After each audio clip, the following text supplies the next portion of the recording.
Hello, my name is Daniel Tomasi and I'm one of the chiropractors here at Stoke Chiro. Today I'm going to be talking about rotator cuff related shoulder pain.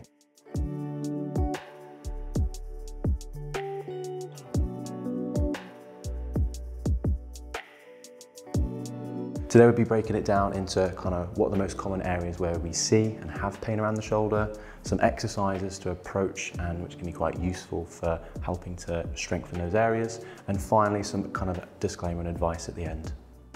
Here at Stoke Chiro, we see three main complaints associated with rotator cuff related shoulder pain. The first one is repetitive strain. And this is essentially pain around the shoulder, around the four muscles around the shoulder, which can occur from doing repetitive movements, such as being in the building trade, doing plastering, from kind of work-related activities involving tools and heavy lifting. The second most common complaint that we always see is arthritic changes. And this is changes around the shoulder which can affect people in different ways. The most common that we do see here at the centre is pain first thing in the morning, particularly when it's cold. And this would be typically pain around the shoulder joints, especially when you're getting out of bed in the morning and you're feeling very uncomfortable moving your shoulder around. Arthritic pain typically will improve as the day goes on. And this is relatively based on the fact that you're moving and you're warm. The third most common shoulder injury that we see is kind of trauma-based pain around the shoulder. And this can be pain all around the shoulder, and it can be painful throughout the day and continuously. This normally occurs after a car crash, after a fall, or even falling down the stairs in most cases that we see here at the centre. Of these three complaints that we see, typically the best way of addressing them is isolating the muscles and working through them. We've got three exercises we're touching on to kind of illustrate how we can best strengthen them and help get the pain under control and function back. Now we're touching on the four muscles of the shoulder joint. The first one is going to be the supraspinatus, which situates on the top of this bony prominence, which we call the scapula, which sits just at the top here. This attaches to the top of the shoulder joint and is responsible for this movement to the side. The second one is going to be the infraspinatus, which sits just here on the actual scapula itself. This is responsible for the external rotation of the shoulder. And the third one, which is really important, is subscapularis, which sits on the inside. This is responsible for the internal rotation of the shoulder. The final one is what we call the teres minor, which sits on the outside of the scapula and it comes across into the shoulder. This is responsible for that external rotation. These four muscles are important because this allows the shoulder to move smoothly and with control. And when we're looking at three exercises now to help strengthen them. Key thing I want to be touching on with these three exercises, please don't do it if it's too painful or if the pain is too much to bear.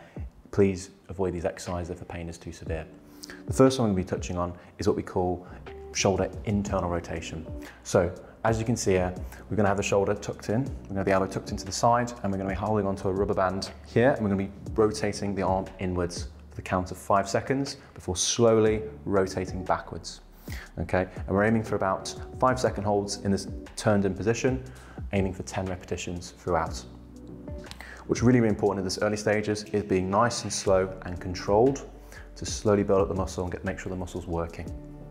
The second exercise we're going to be touching on is we're going to be facing towards the window there. We're going to have the elbow tucked in nice and tight there for me, Kieran. And what we're going to be doing is slowly rotating outwards like so. So key things to note is I want that elbow nice and tight in. We're going to have the shoulder blades nice and steady, not too squeezed together, but just slowly in position like so. Good. Elbow nice and tucked, slowly rotating outwards for me. Good. Holding for about 5 seconds before slowly returning back to the middle again. Aiming for the same thing again, 10 repetitions of this, nice and slowed, being mindful that if there's too much pain, don't force and do more repetitions. The final one we'll be touching on in this position is we're going to be working on a slight progression. So, first and foremost, we're going to have the band placed slightly higher at a height angle there. We're going to bring the shoulder up to this 90-degree angle, and then we're going to rotate the arm backwards, holding there for about 5 seconds. This is going to be working all the muscles situated around the shoulder blade in particular, just here, and we're aiming for about 5-second holds, okay, before slowly returning and pushing upwards. On the way down, we're going to be coming back down, and then we're going to be rotating forwards before returning the band back to the starting position. This is really important to be done really, really slowly, and it's really key to note that you must do this very, very slowly, controlled, and if there is any pain, just stop there, and we need to do less repetitions or seek help from a healthcare practitioner. The final exercise we're going to be touching on is working the shoulder joints both sides, as well as activating all the muscles around the shoulder blade. So as you can see, I've got my patient with shoulder width apart, arms shoulder width apart, and arms at shoulder level. What we're going to be doing now is I'm going to invite my patient to slowly bring his arm, bend his elbows, leaning forward towards his hands, stopping just a few inches from the wall, like so, and then gently coming back up. The key thing is being nice and slow and steady, almost to the count of 5 seconds. You want the movement to be nice and slow throughout, just like so. Technique things to note is the elbows aren't going to be fully bent. The shoulders aren't going to be too fully squeezed together. We just want to make sure that we're gradually putting weight through both shoulders to make sure that whatever level and whatever ability you're at, we're not putting too much stress through those areas. To make this harder, what we're going to be doing is asking my patient to lower his arms down the wall a little bit. And this is going to vary for everyone based on your skill and your level. And what we're going to do is the same thing again, just gently leaning forwards. This is going to work a little bit more with the chest muscles, as well as working more of the muscle, one of the rotator cuff muscle on the outside here. Just doing a few of those for me, if that's okay. The key thing to note here is take it really slow and steady, and do watch how close you get to the wall, please. Finally, if this is a little bit too hard for you, or you're finding that one side's a little bit harder, what you can do is bring the arms a little bit higher up, and you can start to see how it feels side to side. So in this position here, be a bit easier in certain people or a bit harder in others. This is a bit of a challenge exercise here, where if you're finding the two other positions are a little bit too easy, here's another way of just seeing how strong and stable your shoulder is.